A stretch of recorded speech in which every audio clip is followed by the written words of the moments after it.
Bonjour à toutes et à tous. Très heureux de vous retrouver pour cette téléconférence qui va aborder un sujet qui, je pense, devrait vous passionner.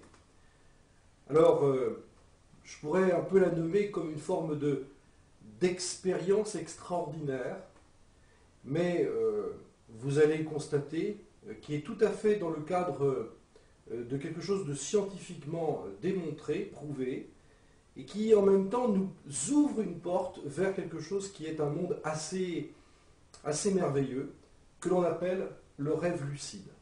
Peut-être avez-vous entendu parler du rêve lucide, peut-être que vous avez déjà constaté vous-même qu'à certains moments de votre vie, vous aviez dans votre sommeil des phases où votre présence de la conscience dans le sommeil pouvait être en quelque sorte fragmentaire, mais en tout cas présente. Le problème, c'est que cela se produit de manière extrêmement rare et ténue, qu'on n'y fait pas vraiment attention et on laisse ça un peu de côté. Alors, depuis quelque temps, il y a eu une percée absolument considérable dans la recherche sur les capacités, sur l'esprit humain, et principalement, bien évidemment, sur ce sujet qui nous intéresse aujourd'hui, qui est le rêve lucide. Quand je dis percée, c'est vraiment une avancée, une étape importante qui, d'une certaine façon, rend possible et accessible cette capacité de pouvoir engendrer et de créer volontairement des rêves dits lucides. Alors, les principales avancées dans ce domaine ont été faites par deux chercheurs. Je pense principalement à Patricia Granfield et surtout au professeur Stephen LaBerge. Et c'est un homme qui a dirigé pendant de très nombreuses années un laboratoire aux États-Unis, en Californie, à l'université de Stanford. Et il s'est spécialisé, c'est sans doute d'ailleurs même le spécialiste mondial dans le domaine du rêve lucide. Il a réalisé beaucoup de travaux que j'ai eu l'occasion de suivre de près et surtout, en tout cas, de les mettre en application et de les rendre accessibles. Alors, on peut dire que le professeur LaBerge et Patricia Granfield ont permis de rendre, en tout cas, et de permettre au grand public d'accéder à cette capacité étonnante qu'est le rêve lucide.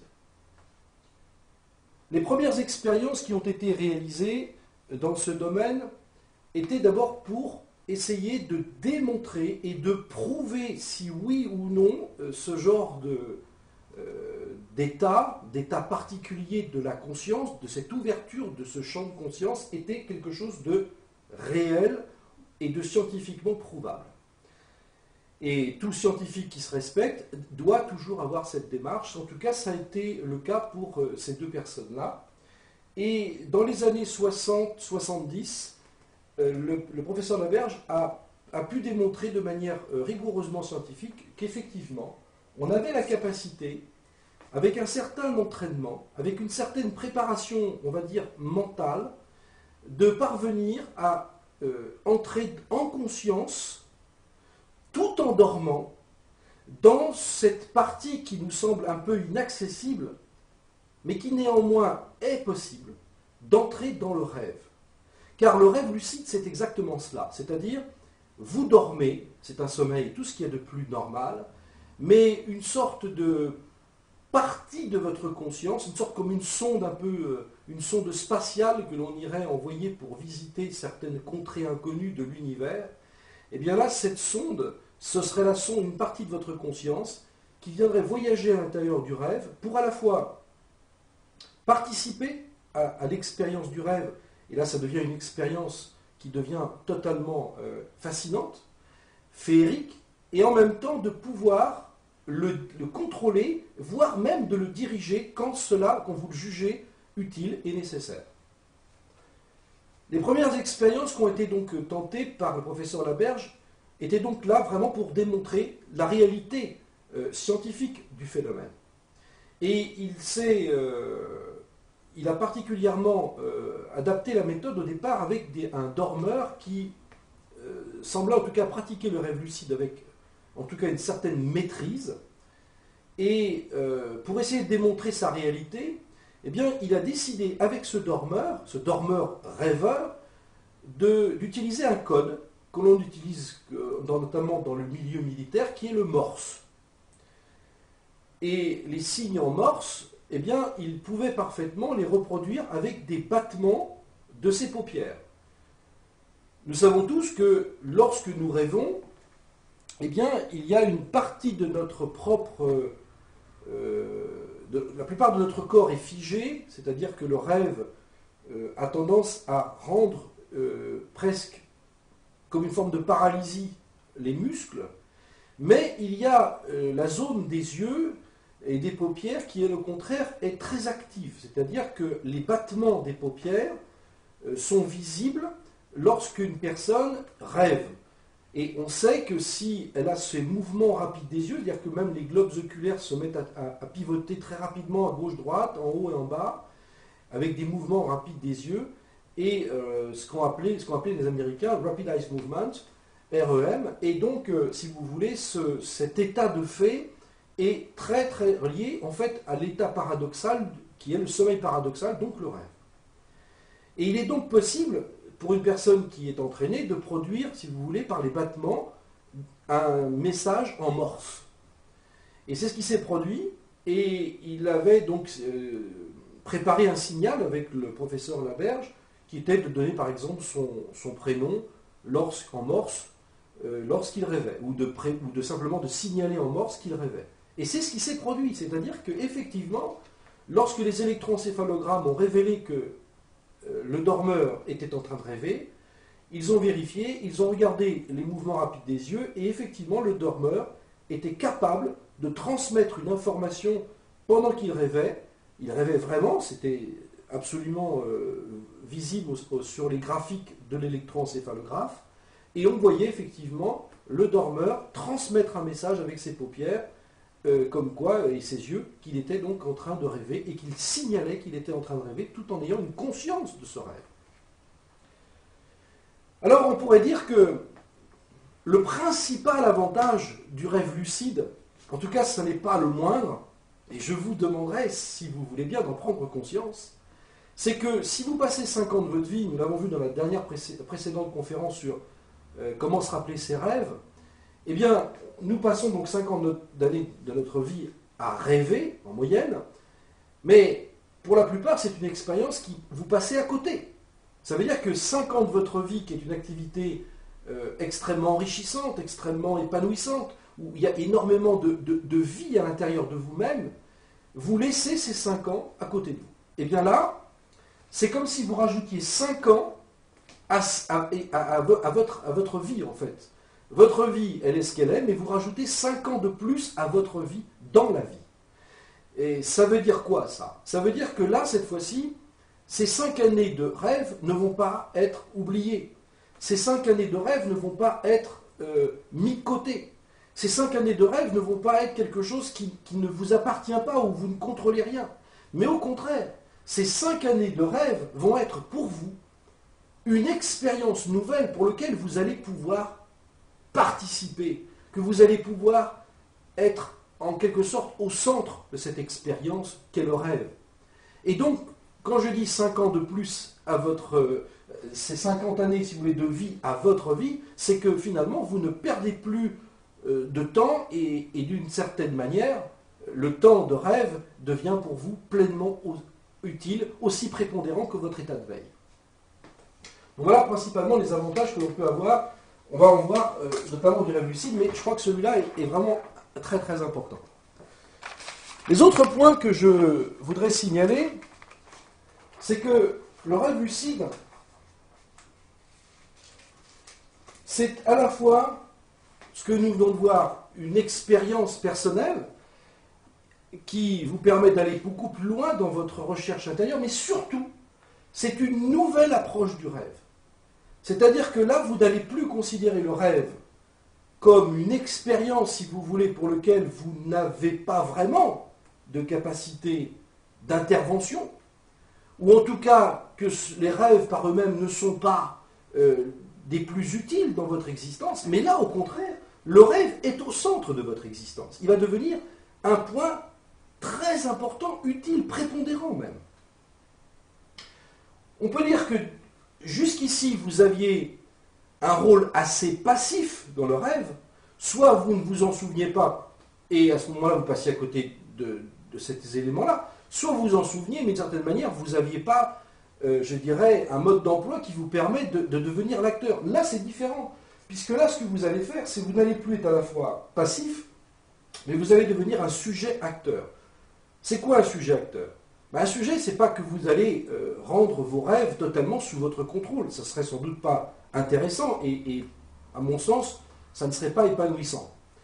Donc vos rêves vont garder une certaine relative liberté. Mais à certains moments, vous allez intervenir dans ces rêves lorsque vous jugerez qu'ils sont en quelque sorte des outils pour vous permettre de progresser, de rechercher, de trouver des solutions. Et donc le rêve est véritablement, là, devient un outil de développement, un outil d'épanouissement. Et puis vous allez en faire en quelque sorte un partenaire de votre réussite. Nous allons voir à quoi tout cela peut vous mener. Parce que, effectivement, ça va devenir un vrai partenaire de votre réussite.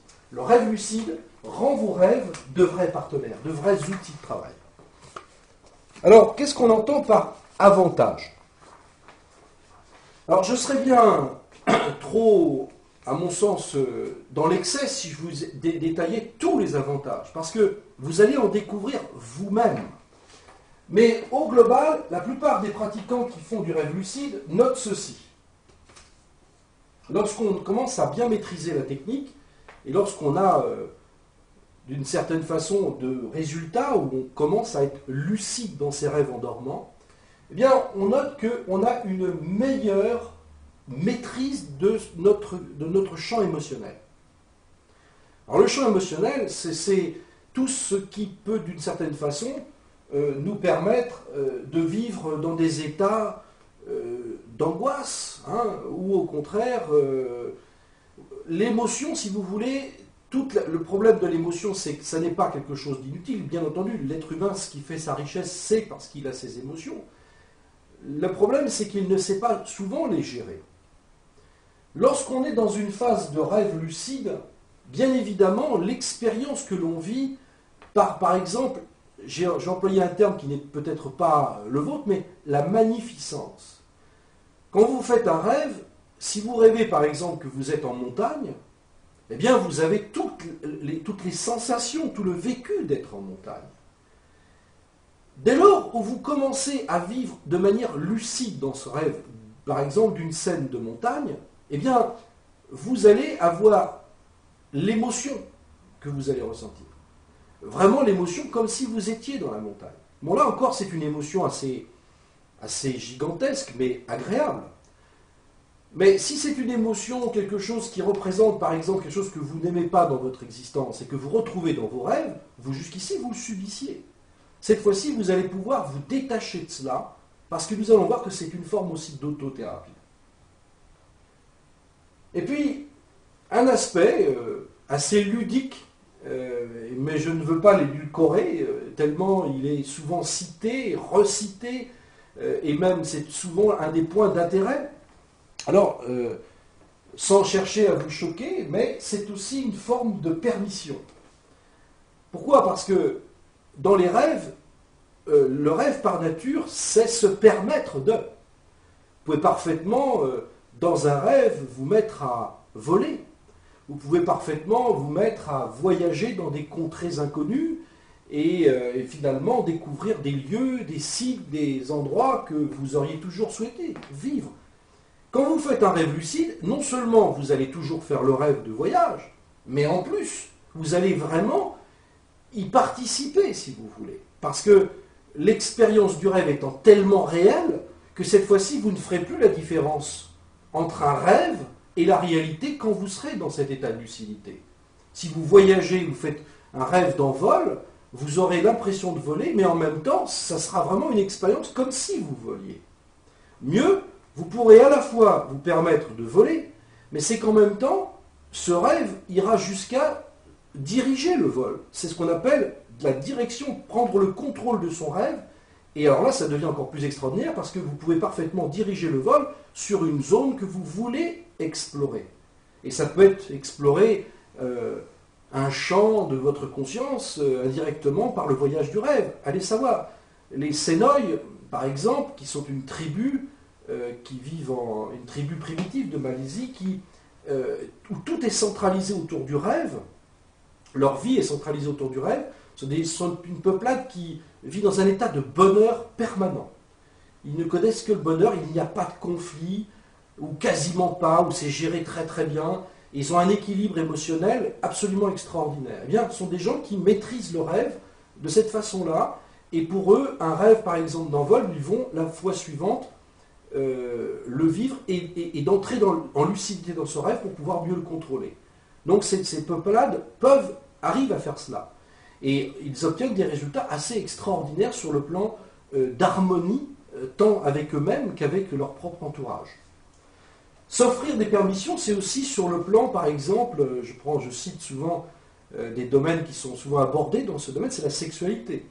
C'est-à-dire que le rêve lucide permet de s'offrir, si ça vous intéresse, des libertés dans ce domaine qui, à la fois, vous permettent de le vivre de manière très lucide, mais en même temps d'accéder, si vous voulez, à des états d'extase qui sont véritablement au même niveau que la réalité telle qu'elle. C'est-à-dire que, finalement, puisque le rêve se permet tout, eh bien là, vous allez pouvoir diriger le rêve vers la permission, tout en extrême lucidité, d'expériences qui peuvent être érotiques, particulièrement où vous avez des souvenirs merveilleux. En tout cas, c'est ce qui en ressort de tous les pratiquants qui font du rêve lucide et qui, à un moment ou à un autre, participent à ce genre d'activité onirique. Nous avons vu l'aspect émotionnel, c'est aussi vaincre les peurs. Alors, par exemple, je recevais l'autre jour un message d'un de mes correspondants qui s'intéresse au rêve et qui suit depuis quelque temps les conférences que je donne sur ce sujet. Et il me disait, moi je fais des cauchemars et je me réveille le matin, je suis extrêmement perturbé par ce problème. Et en fait, les cauchemars, c'est souvent les peurs que l'on n'a pas exprimées la journée. Si vous avez peur, par exemple, d'avoir un entretien ou de demander telle ou telle chose à quelqu'un, ou parce qu'une situation vous fait peur, par nature, eh bien, et que vous ne l'exprimez pas, que vous ne libérez pas cette peur, et ça peut être souvent le cas, eh bien, à ce moment-là, la problématique, c'est que le rêve, lui, par une forme de refoulement, on va le relibérer. Et ça peut parfaitement se retrouver dans un rêve. Et ça devient non plus un rêve, mais un cauchemar. Eh bien, alors, le rêve lucide, lui, permet justement d'affronter ce problème-là de manière très positive.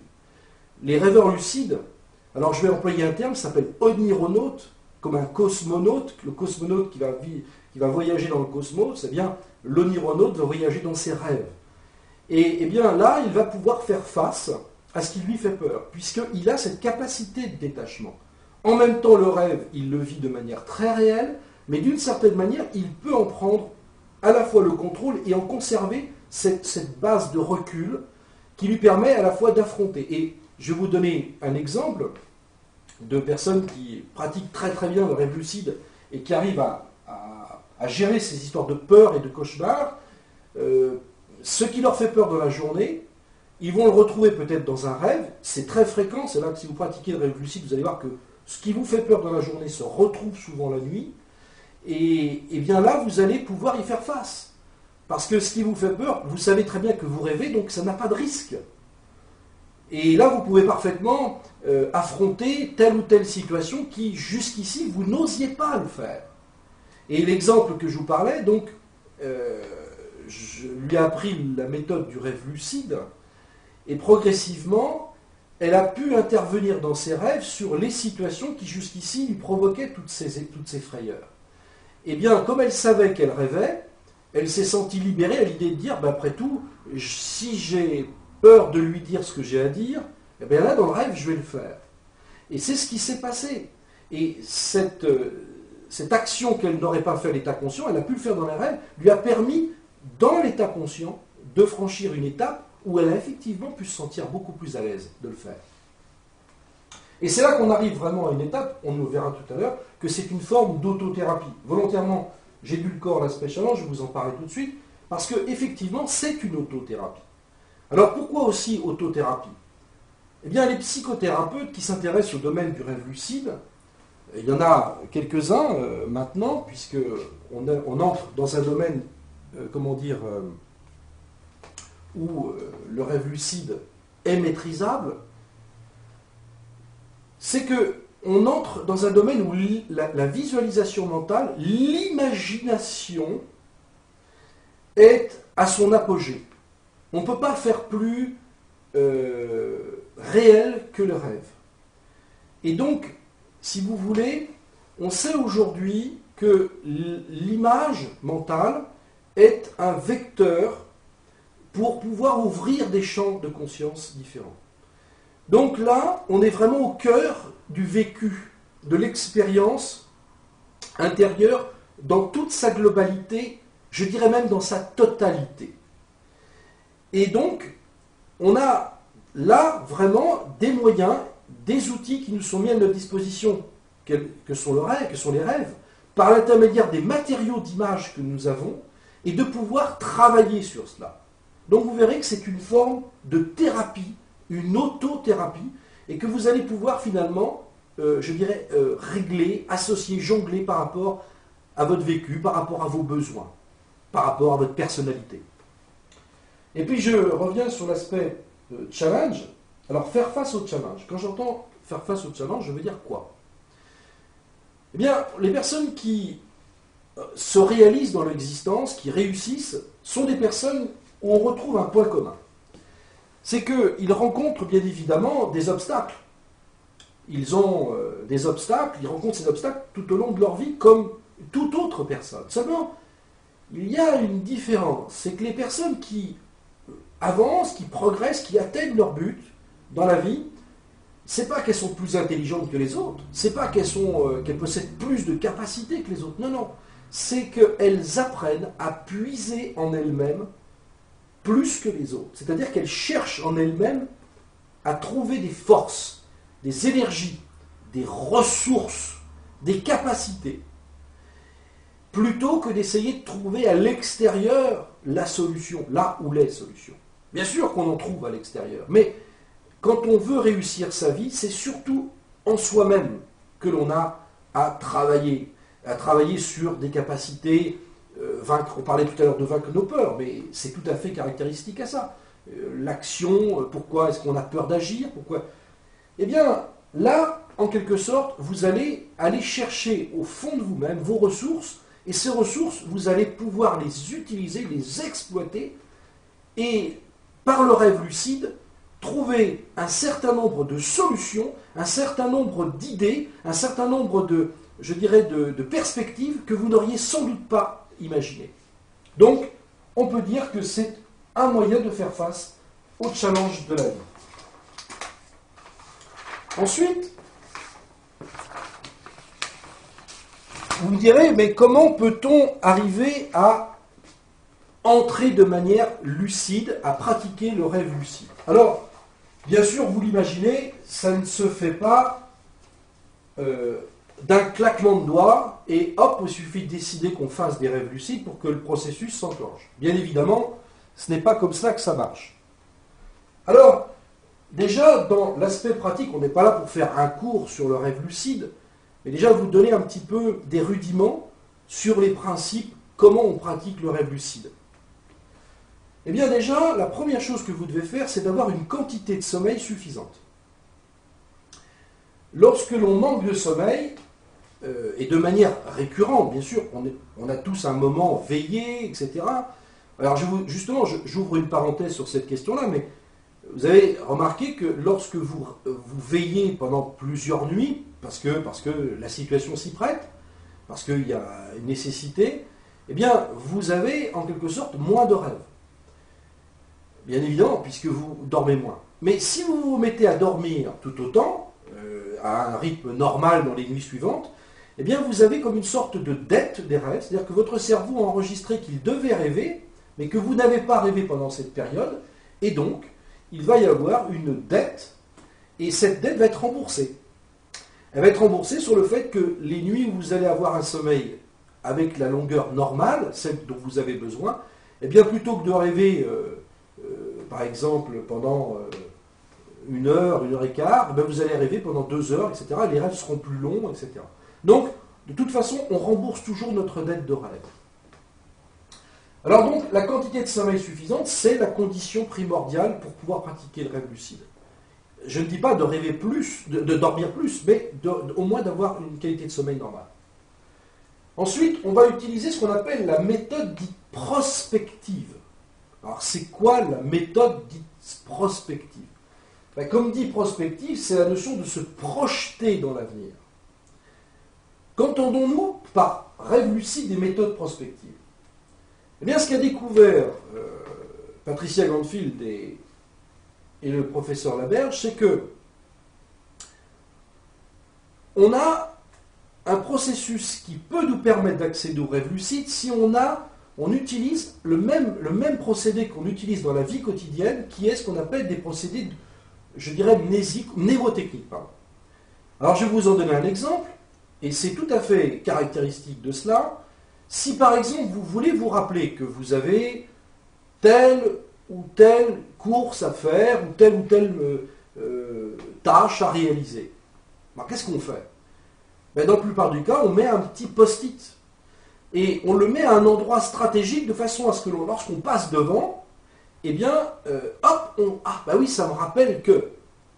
De même, si vous devez, par exemple, passer à votre banque pour aller chercher de l'argent, eh bien, il peut y avoir le procédé de dire, ah bah oui, pour ne pas oublier, je vais essayer de passer dans un endroit où moi je sais que je passe devant une banque, et là, clac, l'aspect mnémotechnique va me rappeler que je dois me rappeler d'aller chercher de l'argent.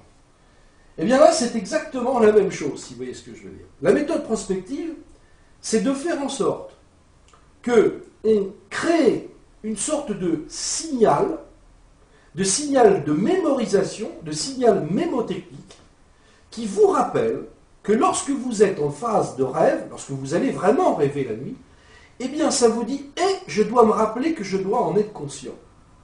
Je dois me rappeler que je dois en être conscient. Car tout le mécanisme du système de rêve lucide est basé là-dessus.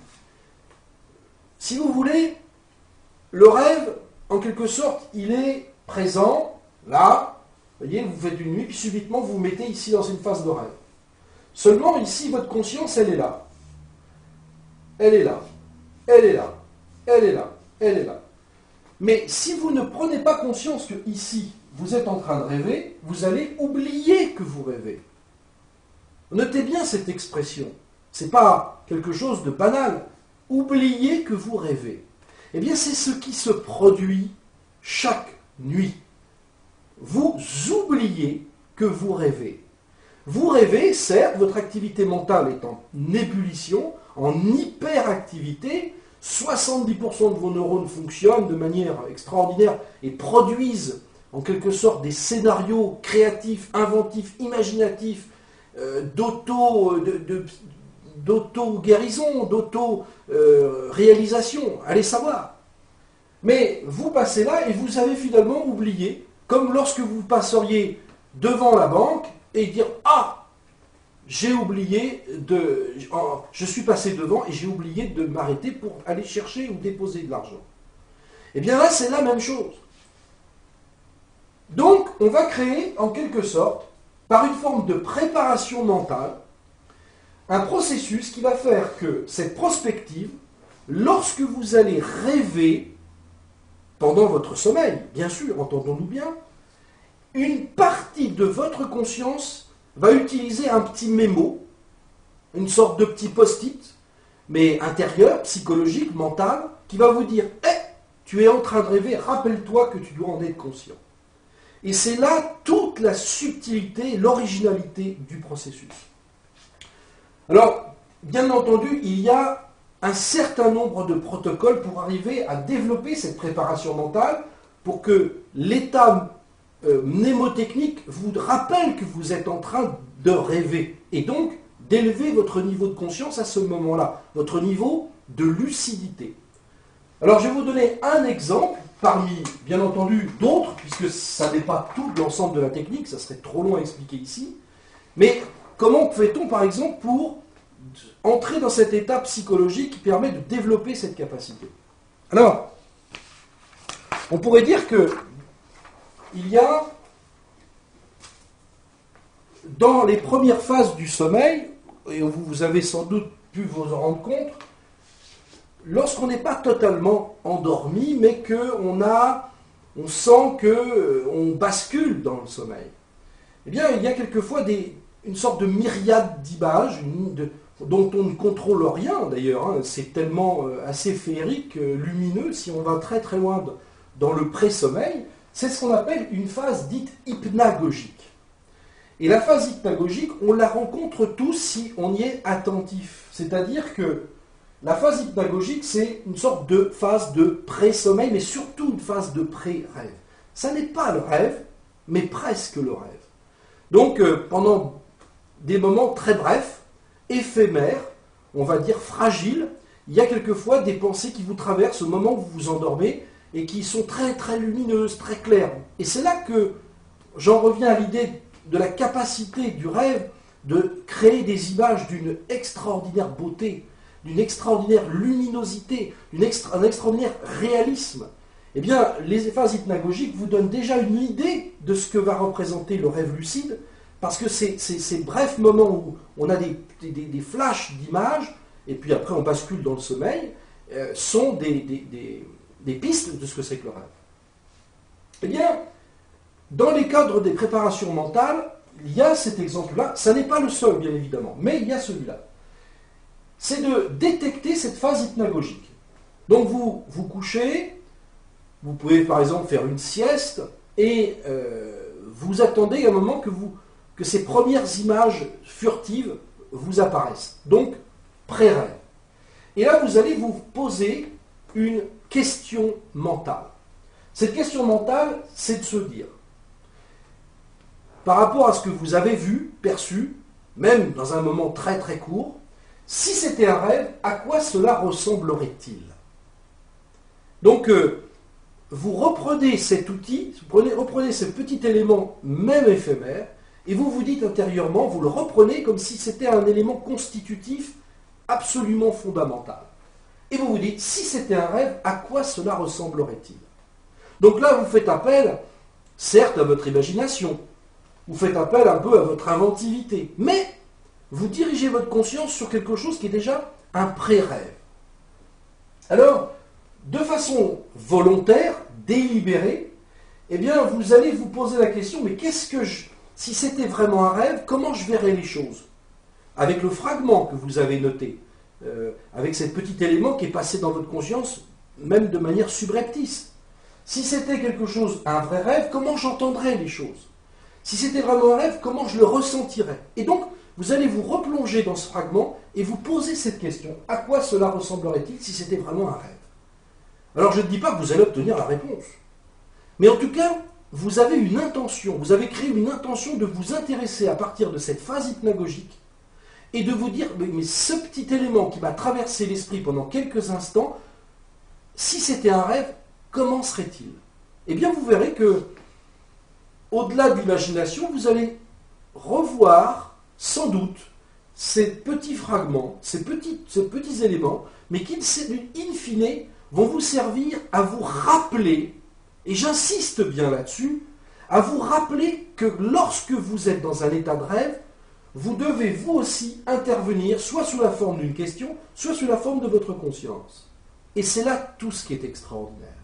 Écoutez-moi bien, parce que tout ça peut paraître un peu nébuleux, mais en réalité c'est beaucoup plus clair qu'on l'imagine.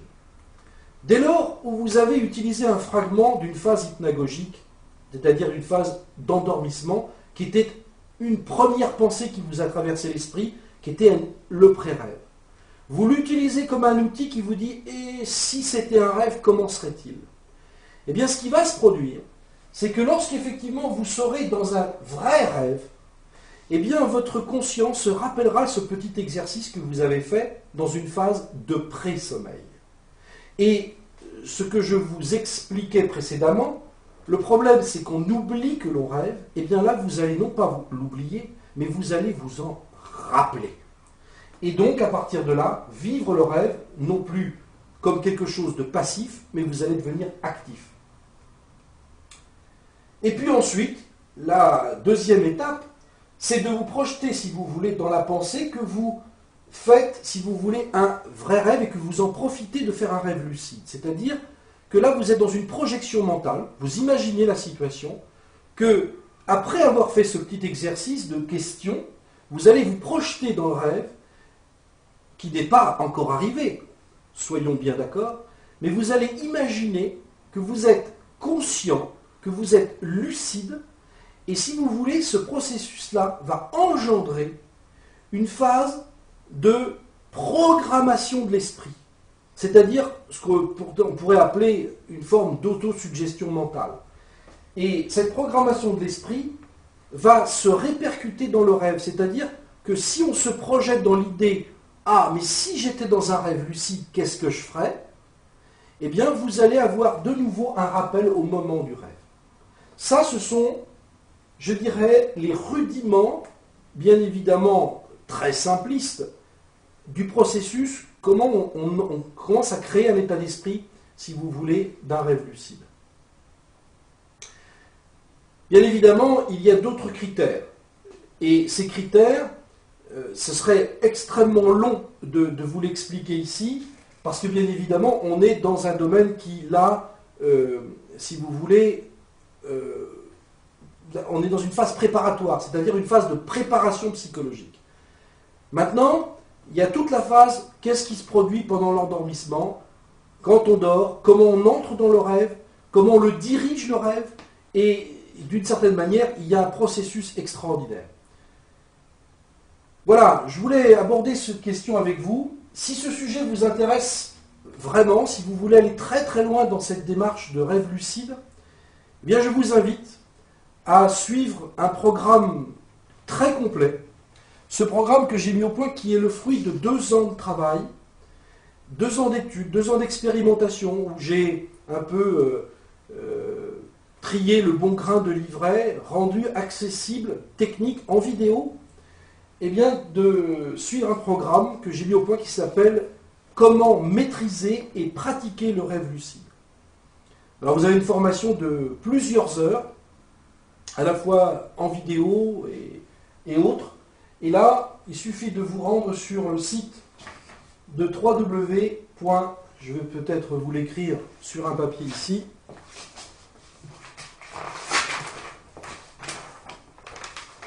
www.rêve, c'est très facile à se rappeler. Rêve au singulier, petit tiret, lucide.com. Et là, vous aurez donc une méthode complète, intégrale, et pratique, essentiellement pratique, sur comment on maîtrise cet outil.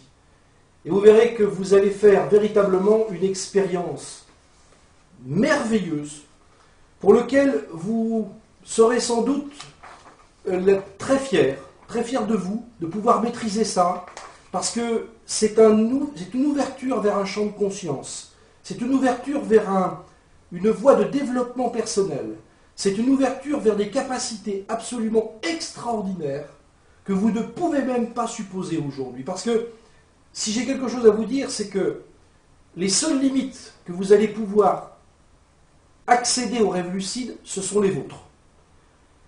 On ne peut même pas transposer l'expérience du rêve lucide d'une personne à une autre, tellement les champs d'application, les perspectives sont différentes chacun, et en tout cas vos propres besoins. On a aujourd'hui la certitude que c'est sans doute une des voies les plus prometteuses en matière des capacités de développement de l'esprit humain. Les développements sur le plan personnel sont connus. Développement créatif, beaucoup d'idées sont apparues, beaucoup de solutions, beaucoup d'inventions ont été apparues lorsque l'on faisait des rêves. Eh bien, on le sait, la plupart des inventeurs ont eu ce travail de création et de créativité lors des rêves. Maintenant, si vous faites des rêves lucides, alors là, vous êtes encore beaucoup plus dans cette voie-là. C'est-à-dire que là, vous entrez dans le rêve et en même temps, le rêve, vous allez pouvoir le diriger vers ce dont vous souhaitez connaître, savoir, expérimenter.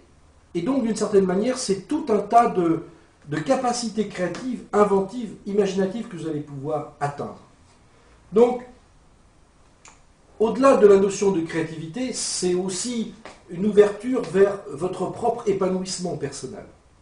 Je dis voie de développement personnel parce que c'est sans doute une nouvelle voie de développement personnel. On dit souvent que, vous connaissez l'adage, connais-toi toi-même et tu connaîtras tout l'univers. De la même manière, le pratiquant du rêve lucide apprend, là, à entrer au plus profond de lui-même et d'apprendre vraiment à se connaître. On ne se connaît pas. On ne se connaît jamais assez. Vous avez des talents cachés. Vous avez des capacités enfouies. Vous avez des potentialités endormies. Et le rêve, lui, est en communication directe avec cette entité de l'esprit, l'inconscient, le subconscient. Mais tant que vous passez à côté, c'est comme si vous regardez passer le train. Moi, je vous propose, là, d'entrer dans le wagon, d'entrer véritablement dans le train et de vivre le voyage, ce voyage intérieur fascinant, merveilleux, je dirais féerique. Si j'ai quelques mots pour vous dire ce que l'on ressent lorsque l'on fait un rêve lucide, je pense que j'aurai beaucoup de difficultés à vous exprimer les mots, mais au départ, vous n'allez pas faire un rêve d'une seule traite. Vous allez faire ce qu'on appelle des fragments de rêve lucide. Des moments où le rêve sera pendant quelques secondes lucide, conscient. Vous dormez, mais vous avez eu peut-être quelques dizaines de secondes un moment de rêve lucide. Et croyez-moi, les premières expériences, c'est cela, mais elles sont magiques, elles sont fascinantes, merveilleuses, tellement vous avez l'impression de vivre dans une autre dimension. Peut-être est-ce la 4e dimension. Et puis progressivement, par la maîtrise, par l'expérimentation, par le fait de reproduire, eh bien vous allez noter que ces rêves lucides vont être de plus en plus longs. Et que d'un fragment, vous allez passer à des éléments, et d'éléments, vous allez passer à véritablement des rêves de plus en plus concrets. Et puis, vous passerez ensuite à une étape supérieure, c'est-à-dire de diriger, le rêve lucide dirigé. C'est-à-dire que là, véritablement, vous allez devenir maître, rêveur, lucide.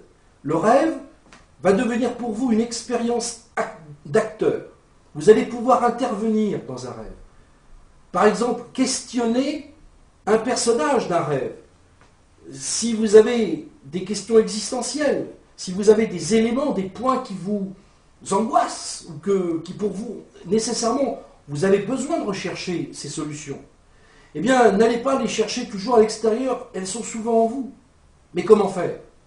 Avec le rêve lucide, vous allez pouvoir interroger. Si vous entrez dans une bibliothèque, dans un rêve, vous allez pouvoir consulter, lire, écouter, participer.